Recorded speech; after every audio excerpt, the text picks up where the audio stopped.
had my fill. Why did you hurry up? Please, wait until... I'm sorry, child, but I cannot detain you if my remaining should endorsement lend you. We only seek to offer you our respects. Your sudden anger leaves us all perplexed. I can't remain amid this rude reception. My being here but adds to the perception that I endorse this triviality, while none of you face grim reality. And each time I bear witness to the truth, I'm subject to your mockery, your spook. Now you, maid, are without a doubt the worst. With such a blabbermouth my son is cursed, you let no one get one word in edgewise. Look, and grandson, you are hardly any prize. Such idiocy living beneath this roof. The world has gone to hell, and here's the proof. Whatever did we do to be so blessed? You never give your father any rest. The poor man labors through all day and night. All poor son whose torch burns less than bright. Ah, here we hear from our forlorn granddaughter, who never heard but once what we had taught her. What candles burned behind those shifty eyes? What craftiness is in those heartfelt sighs? Mother. Too long, child, I have held my peace. So long I prayed for wickedness to cease. You raise these children, neither is your own. Like righteousness springs from them all full grown. By your example, they'll be prey to fate, and squander every bit of their estate. Your lavish dresses, coaches, and your jewels leave children living lives of errant fools. I must say. You, more than all the rest, her brother, ought to know what suits her best. Yet you, with all the others, idly chatter, not caring for the things that truly matter. It's you who stirs loose talk round these tables, while spinning feeble yarns and idle fables. You urge her to forsake her moral center neath mantle of respectfulness you lent her. I'm sure that your Tartuffe's a fine example. Regard for his devotion is most ample. He stands for aspiration, noble cause, unlike this jeering crowd who belongs since blonde. But do you really mean to stand there and suggest that sneering hypocrite is of the best? Have you been taken so completely in that every joy is not but worse than sin? And the way he talks, and he goes on and on. You think you would eat the devil's pawn. There's nothing one might do that won't offend. Beneath his influence, you might well end. The penance he performs on our behalf helps us to circumvent our Savior's wrath. I say this, grandmother, with due respect. But do you really think we genuflect as someone so rashly overtakes our house while begging for a serious delouse? The very thought, I say, fills me with wrath, so lectured by a man who lacks a fact. He intervenes when he does not belong. To step in for the master simply wrong, and you must regard it somewhat less than pleasant for nobles to bow down unto this peasant. Our discontent has bubbled up in stages. The way he treats his betters is outrageous. Tartuffe brings to this house a great salvation. You should all kiss his feet in supplication. This pedestal you put him on's a sham. You're just a victim of his wicked scam. Poor shame. And then there's Rhodes, his toady friend, who steers us towards another evil end. I cannot scrutinize his humble aim, but Tartuffe's been despicably portrayed. He gives you all a reason to aspire, yet you stand here and brand him as a liar. I fear I find you all are simply jealous of a man who stands exemplary and zealous. His zeal strikes me as overwrought by half. Would he but so zealous about a bath? He engineers some dire bread connection to guest Madame Althea make reception. I must speak sincerely and most frank. His thoughts for her lean toward the gross and rank. Ridiculous! You know he has a point.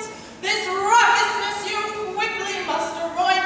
Your neighbors talk of parties and receptions, yet quickly turn to darker misconceptions. 'Twixt carriages, the servants, and the mess, they even scrutinize your every dress. I'm sorry that convention you must flout, but why expose yourself to callous doubt? Such idle thinkers need no high excuses to turn whate'er they see to other uses. Should we dissolve a fond fraternal group because we fear the gossip of a snoop? No, madam. Let us put those fools behind us and never let an idle rumor bond us. If we, as you suggest, forego our fellows, would we discover that accusation mellows? Such lockstep with convention, I submit, would publicize some other deficit. Wait! Let me guess. Daphne, the girl next door, is peeking out her shutters, keeping score. Herself a flirt. Nay, I say quite a vixen. Cannot resist to snoop where her nose sticks in. The kindest act, indeed, the most auspicious, is made by her as dark, quite malicious. She seems to take a sinister delight in trashing reputations just for spite. It's quite a thing to see how she may relish each chance she has to save her and embellish all that you do that's not overtly pious. She feeds upon with her small-minded bias. For if her neighbors hold dog reputation, the contrast may hold hope for her salvation. While recognizing Daphne is no saint, Madame Orange we know conveys no taint of virtue. She's a model most exemplar, and she's been known to cite your faults extempore. Do you think we really might regard the trilling of one for whom this virtue comes unwilling? Oh, she was quite the thing in her heyday at the tavern or the harbor every payday. That was made, now long forgotten, though something at its core I think is rotten. When age and upkeep quash the going rate, one instead looks for others to berate. As time has turned unkind to our wrong, she finds it now convenient to flaunt an attitude of spinsterly repute. She thrusts herself into each church dispute. Of course, she paints this spinsterhood as choice and feigns, but in fair heaven to rejoice. When truth be told, her singleness came from the way she had of troubling after scum. She's ushered with respect all through the name, 'cause no one dares recall how she behaved. And now she finds it simple to besmirch you as mistress of another easy virtue.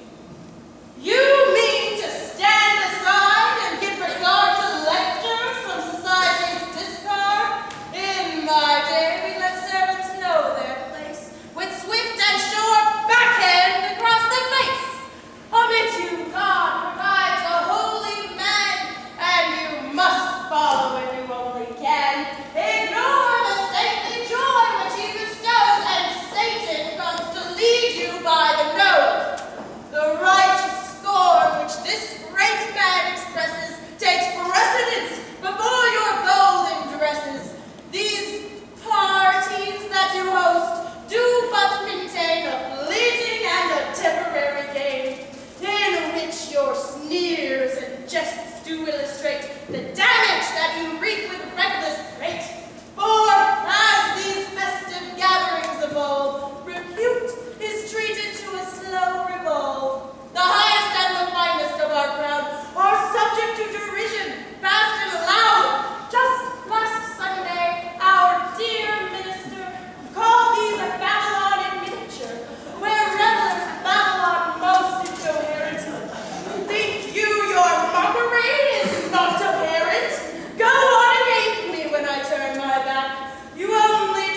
did find us liable for marking with a handkerchief our Bible. He threatened from his last we feel mistakes. And holy first we merged with worldly things. Why did we not stay here behind with you? She rattled on until her face was blue. My husband's on his way. Excuse me, please. Why do these incidents all come in threes? Go on, I'll intercept him, I don't mind. You take a moment and I'll wait behind. Try sounding him regarding Marianne. Tartuffe's been frowning on the way. If father changes course this lady, then my prospects no longer seem so great. For if Ballet supplanted as her mister, how might my fortune fare with his kid sister? If you Take out!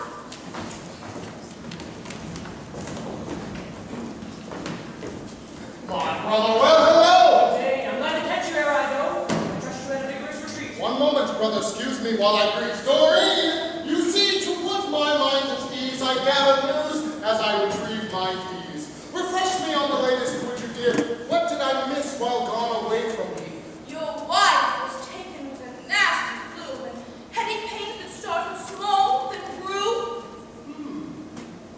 And Tartuffe? He's healthy as a colt. He